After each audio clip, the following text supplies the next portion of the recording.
They say you should never underestimate a man who's built something from nothing. But my wife and my best friend? They made that exact mistake. At 65 years old, I watched them drain my accounts, forge my signatures, and plan my disappearance into a state-run facility, all while smiling at my dinner table. They thought I was too old, too trusting, too broken to fight back. They were wrong. Dead wrong. The betrayal. My name is Richard Thornton, and I spent 40 years building Thornton Manufacturing from a two-man operation in a rented garage to a multi-million-dollar precision parts company. 40 years of 16-hour days, missed holidays, and calloused hands. I wasn't born rich. I was born to a coal miner in Pennsylvania who died at 53 with black lung and empty pockets. I swore I'd never end up like that. And I didn't.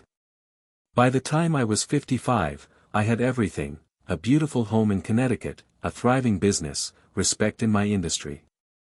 Then I met Victoria. I was 57. She was 39.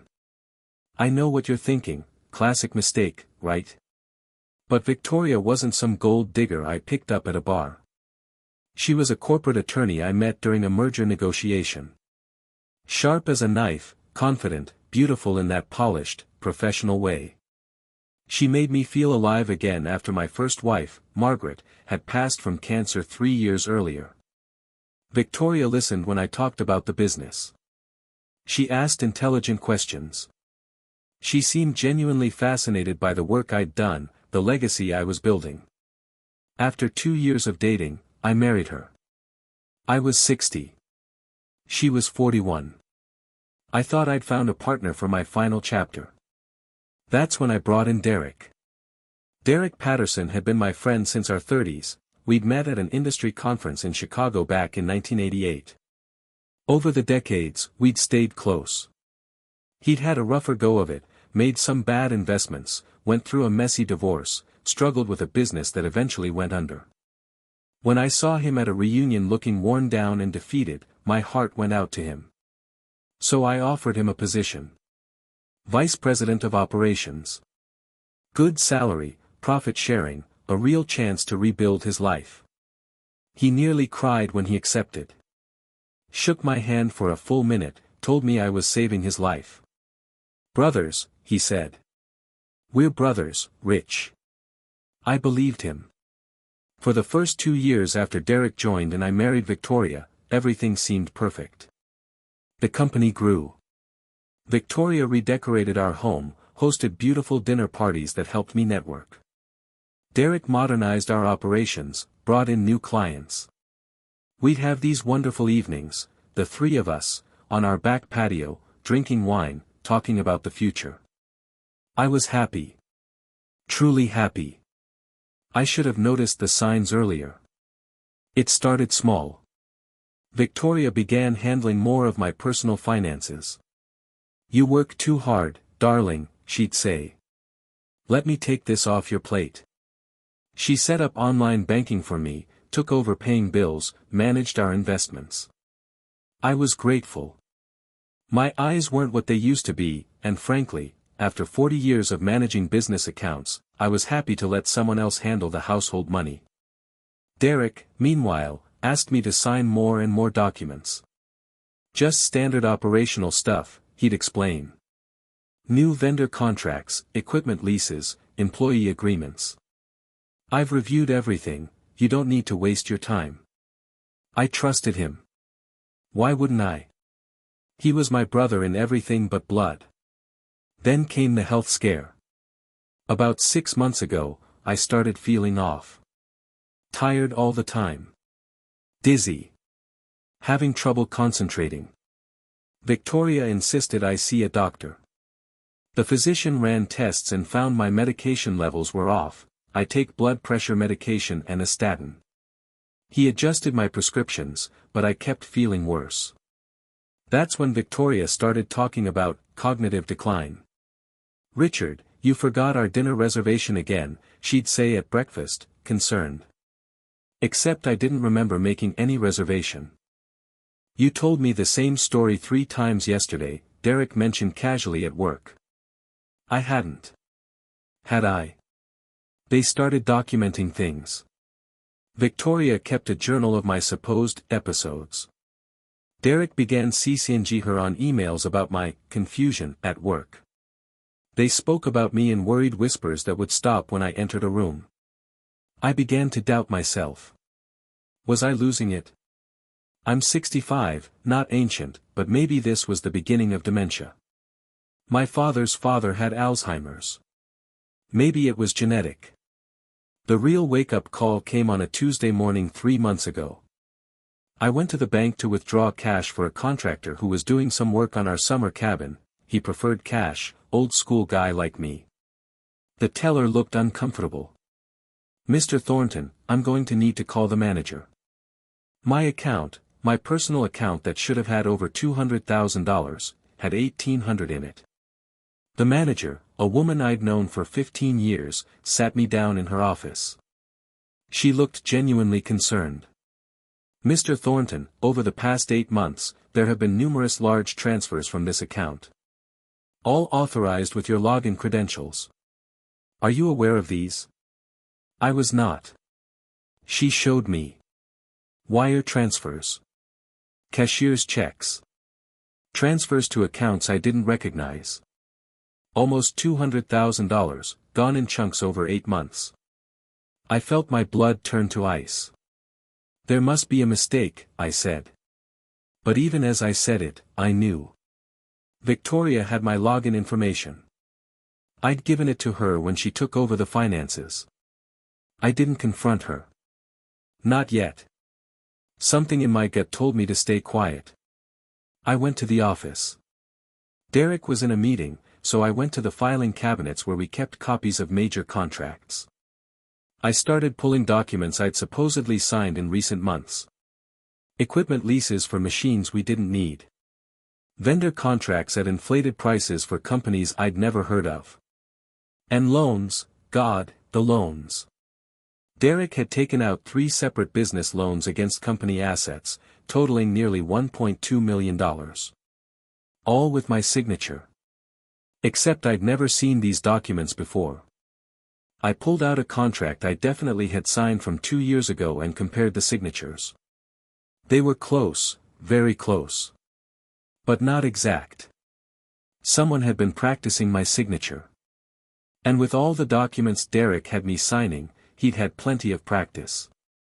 My hands shook as I photocopied everything. I used the old copier in the back that didn't connect to the network. Then I put everything back exactly as I'd found it. That night, Victoria made my favorite dinner. Pot roast, just like Margaret used to make.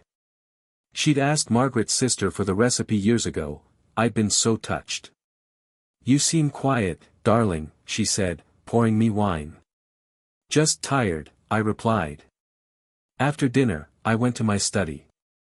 I opened my laptop and checked my email, an account Victoria didn't know about, one I'd kept from my early days in business. I started searching my name and the company name in my deleted folder. That's when I found them. Emails from Derek to Victoria. They'd been using my computer when I wasn't around, probably thought they were being deleted permanently, but they were in my trash folder, which I never emptied. The correspondence went back 18 months. Derek to Victoria, 14 months ago. The equipment lease contracts worked perfectly. The dummy corporation is set up in Delaware. Once the funds clear, we'll move them to the Cayman account. He signed without even reading. This is almost too easy. Victoria to Derek, 12 months ago. I've transferred another $40K from his personal account. He hasn't noticed. I really think he's starting to decline naturally. This morning he couldn't remember where he put his glasses. We might not even need to accelerate things. Derek to Victoria, 9 months ago. We need to talk about the endgame. The business is worth about $3.8 million if we liquidate smart. With what we've already moved offshore and what we can extract in the next 6 months, we're looking at nearly $5.5 million total. Then we execute the nursing home plan and we're clear. Victoria to Derek, 7 months ago. I've been researching long-term care facilities. There's a state-run option in Vermont that's cheap and takes Medicaid patients. Once we have him declared incompetent and get power of attorney, we can liquidate everything, move him there, and he'll be the state's problem. No one will believe a senile old man if he tries to say anything. I'll file for divorce after 6 months, claim I can't handle the burden.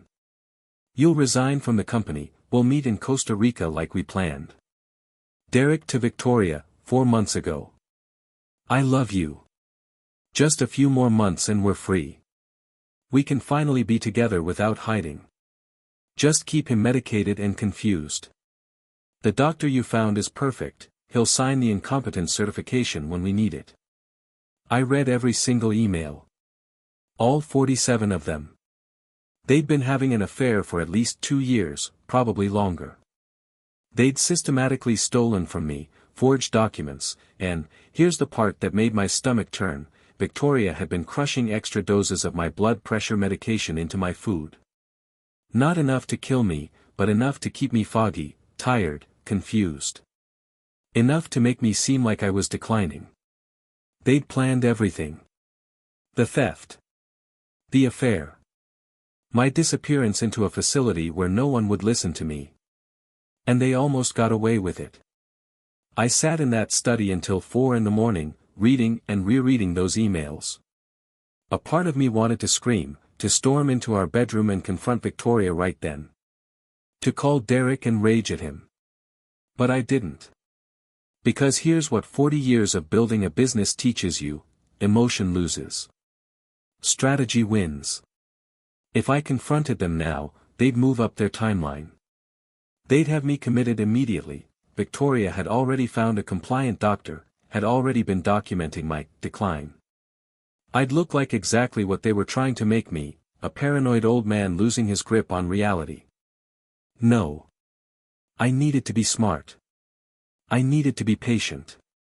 I needed to utterly destroy them. The next morning, I was a different man. But I couldn't let them see it. I came down to breakfast and played the part. Slightly confused. Tired.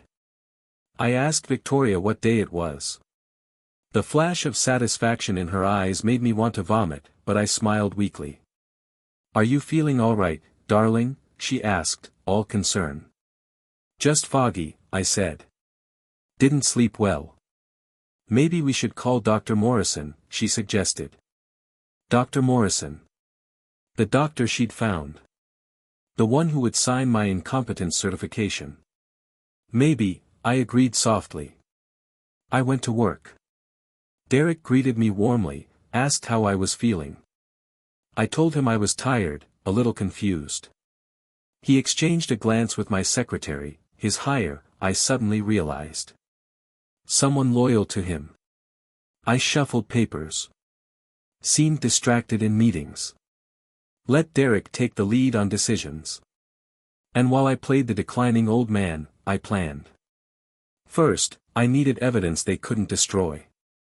I took my photocopies and the emails and gave them to my real doctor, not Morrison, but Dr. Schaefer, who I'd seen for 20 years. I explained everything. He ran blood tests immediately. "Richard, you have nearly twice the therapeutic dose of lisinopril in your system," he said, his face grave. "Have you been accidentally double dosing?" "No," I said. "But my wife prepares my medication." His expression hardened. "This is a criminal matter." "Not yet," I told him. "I need you to document everything, but don't report it." "Not yet." He didn't like it, but he agreed. He gave me new prescriptions and told me to fill them privately, to take my own medication. Within a week, my head began to clear. The fog lifted. I felt like myself again. Second, I needed legal protection. I couldn't use a local attorney, too much risk of word getting back to Victoria. So I drove 3 hours to Boston and hired a firm that specialized in corporate fraud and elder abuse. I brought them everything. The senior partner, a sharp woman named Catherine Wu, listened to my story with increasing anger. "Mr. Thornton, you have enough here for criminal charges. Wire fraud, forgery, embezzlement, elder abuse, attempted financial exploitation. We're talking serious federal time. I want more than criminal charges, I said. I want everything back, and I want them to have nothing. Can you do that? She smiled. It wasn't a nice smile. Yes. But you need to let them think they're winning. Can you do that? For the next 6 weeks, I gave the performance of my life. I got worse. More confused. I started forgetting important meetings. I'd repeat myself. I'd shuffle around the office looking lost. Derek stepped up, looking concerned, taking over more and more authority. At home, Victoria doubled down on the devoted wife act. She scheduled an appointment with Dr. Morrison. I went, played my part. The man spent 20 minutes with me, asked some basic questions, and nodded seriously when Victoria described my episodes. We should consider cognitive testing, he said. And perhaps discuss care options. Not yet, I said, letting my voice shake. Please. Not yet. Victoria squeezed my hand. It's okay, darling. We're just exploring options. Behind the scenes, Catherine Wu's team worked like surgical ninjas. They traced every fraudulent transfer, every forged document. They found the Delaware shell corporations Derek had set up. They found the Cayman accounts. They got court orders freezing everything, all sealed, all secret. They found the real estate Victoria had purchased in Costa Rica using my money, a beachfront villa worth $800,000. They found evidence of the affair going back 3 years, hotel receipts, flights, text messages recovered from cloud backups. They built a case that was absolutely airtight. And then we waited for them to make their final move. It came on a Wednesday. Derek and Victoria invited me to dinner at an expensive restaurant in Hartford. Just the 3 of us, they said. To talk about the future. I knew what was coming. We sat down. They ordered wine. Derek and Victoria kept exchanging glances. Finally, Derek cleared his throat. Rich, buddy, Victoria and I need to talk to you about something serious. We're worried about you, darling, Victoria added, taking my hand. Your health has been declining, Derek continued. We've been talking to doctors, to specialists. They think you need more care than you're getting. There's a wonderful facility, Victoria said. Very peaceful. In Vermont. They specialize in memory care. My heart was pounding, but I kept my face confused, worried. I don't understand. I'm fine. You're not fine, Richard, Derek said, his voice firm but kind. God, he was good. You've been getting worse. Forgetting things. Making mistakes at work. Last week you signed the same contract 3 times. I hadn't, but his secretary had probably documented that I had. We've already talked to an attorney, Victoria said softly. We can get you the help you need. But we need you to sign some papers. To give us power of attorney. So we can manage things while you focus on getting better. There it was. The final play. We just want what's best for you, Derek said. You know we love you, right? I looked at both of them. These people who I had trusted. Who I had loved. Who had systematically poisoned me, stolen from me, and planned to warehouse me in a state facility while they lived on my money in paradise. And I smiled. Actually, I said, my voice suddenly clear and strong. I think we should talk about what's best for both of you. The confusion on their faces was beautiful. Richard? Victoria's smile faltered. I pulled out my phone and set it on the table. On the screen was a photo of them kissing, taken by a private investigator 2 weeks ago outside a hotel in Providence. Derek went pale. Victoria's hand flew to her mouth. Let me tell you what's going to happen, I said calmly. In about 30 seconds, 2 FBI agents are going to walk through that door. They're going to arrest you both for wire fraud, forgery, embezzlement, and elder abuse. The wire fraud alone is a federal offense carrying up to 20 years. You're insane, Derek stammered. You're confused? Declining? I laughed. Turns out that happens when your wife has been poisoning you with double doses of blood pressure medication for months. Dr. Schaefer has the blood tests. It's all documented. Victoria's face had gone from pale to green. We also have every email you sent to each other, I continued. Every wire transfer. Every forged signature. The shell corporations. The Cayman accounts. The villa in Costa Rica that you bought with my money. Richard, please, Victoria started. My attorneys have already frozen all the accounts. Every penny you stole is being recovered as we speak.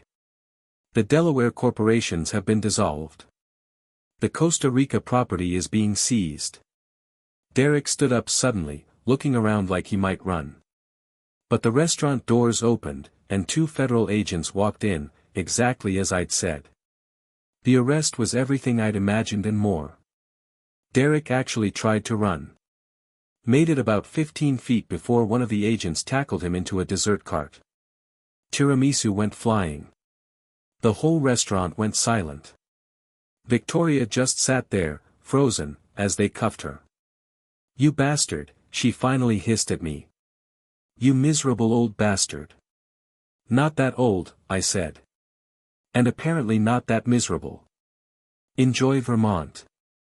I hear the state facilities there are very economical. The legal proceedings took 4 months. The evidence was overwhelming. Catherine Wu's team presented everything in excruciating detail. The forged signatures. The fraudulent transfers. The medical records showing how I'd been systematically poisoned. The emails planning my imprisonment in a nursing home. Derek tried to claim he'd been manipulated by Victoria. Victoria tried to claim I was still mentally incompetent and imagining things. Neither strategy worked. The civil case came first.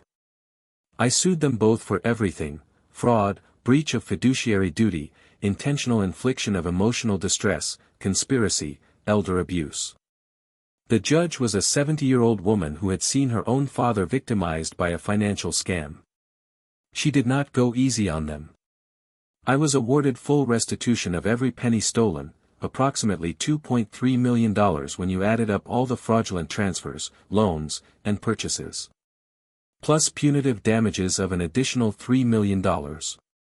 Victoria had to sell her jewelry, her car, the designer clothes she'd bought with my money.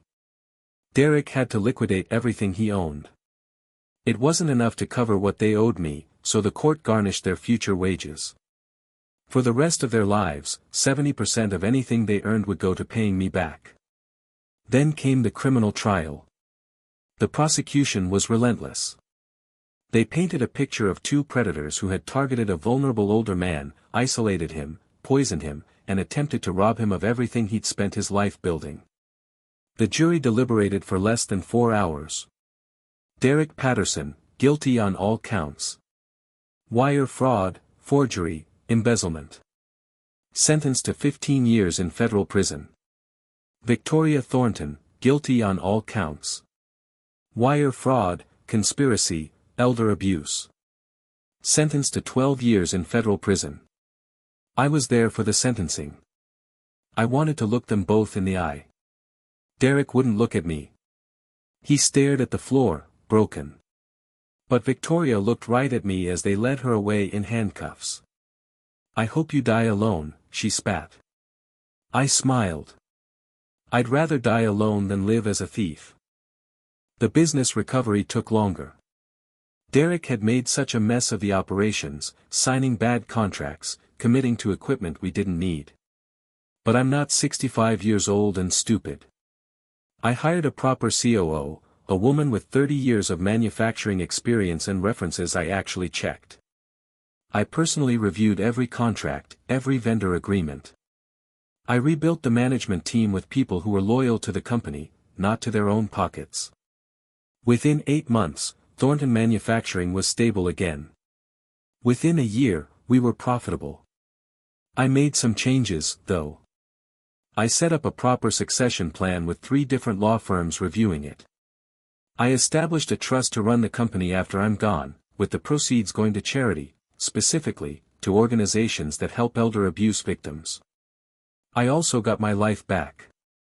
The fog that Victoria had kept me in, partly through drugs, partly through psychological manipulation, lifted completely. I started exercising again. Joined a business owners group. Started dating a widow I met at a charity event, taking it very, very slow this time. And about 6 months after the trial, I got a letter. It was from Derek, in prison. "Rich, I know you'll probably throw this away without reading it, but I need to try. I'm so sorry. You gave me everything and I repaid you with betrayal. There's no excuse. Victoria and we got caught up in something. Greed, lust, I don't know. We convinced ourselves you wouldn't really be hurt, that you had more than you needed, that we deserved it somehow. We were wrong. I was wrong. I destroyed the best friendship I ever had. I don't expect forgiveness. I just wanted you to know that I know what I did. And I'm sorry. I'm so sorry." I read that letter 3 times. Then I wrote back. "Derek, I appreciate your apology. I don't know if I'll ever forgive you, that's not something I can promise. But I accept that you're sorry. You're right that you destroyed something valuable. My trust, our friendship, nearly my life. That's on you. But here's the thing, I'm not destroyed. I'm still here. I rebuilt what you tried to tear down. So in a way, you failed. And I won't lie, there's satisfaction in that. You're going to spend the next decade in prison. That's justice. Use that time to become someone better than the man who stole from his best friend. Or don't. That's your choice. But either way, you no longer have any power over my life. I win. Good luck, Derek." I never heard from him again. Victoria never apologized. I didn't expect her to. Some people are just broken inside. I'm 66 now. 67 next month. I still run Thornton Manufacturing, though I've stepped back from day-to-day operations. I'm mentoring some young entrepreneurs, helping them avoid the mistakes I made, especially when it comes to trust. Because here's what I learned: trust, but verify. Always. Love people, but protect yourself. Be generous, but not blind. And if someone betrays you, truly, deeply betrays you, don't get mad. Don't get sad. Get smart. The best revenge isn't fire and fury. It's ice-cold strategy. It's letting them think they've won right up until the moment you show them they've lost everything. Derek and Victoria thought they were so clever. They thought age made me weak, made me vulnerable, made me easy prey. They forgot that surviving 65 years on this planet, building something from nothing, weathering storms, losing people you love and getting back up, that doesn't make you weak. It makes you dangerous. They tried to bury me. They didn't realize they were dealing with a man who'd already clawed his way up from nothing once. Doing it again. That was just another Tuesday. Some people say I should let go of my anger, that holding onto it will poison me the way Victoria poisoned my body.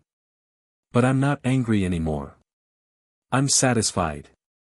Justice isn't always about forgiveness. Sometimes it's about balance. They tried to take everything from me.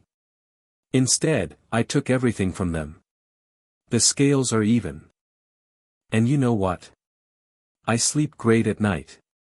They say living well is the best revenge. I don't know if that's true. But I do know this: living well while your enemies lose everything they schemed for. While they sit in prison cells knowing they had their chance and blew it. That's not just revenge. That's poetry. My name is Richard Thornton. I'm 66 years old. I'm worth more now than I was before they tried to destroy me. I'm healthier. I'm sharper. I'm surrounded by people who actually care about me, not my bank account. And somewhere in a federal prison, two people who thought they could outsmart me are learning a lesson they should have known from the start. Never underestimate the man who built the empire. He knows exactly how to defend it. And if you come for what's his, he won't just fight back. He'll dismantle you piece by piece, methodically and completely, until there's nothing left but the memory of your own greed. That's not cruelty. That's justice. And at 66 years old, I'm finally at peace with that.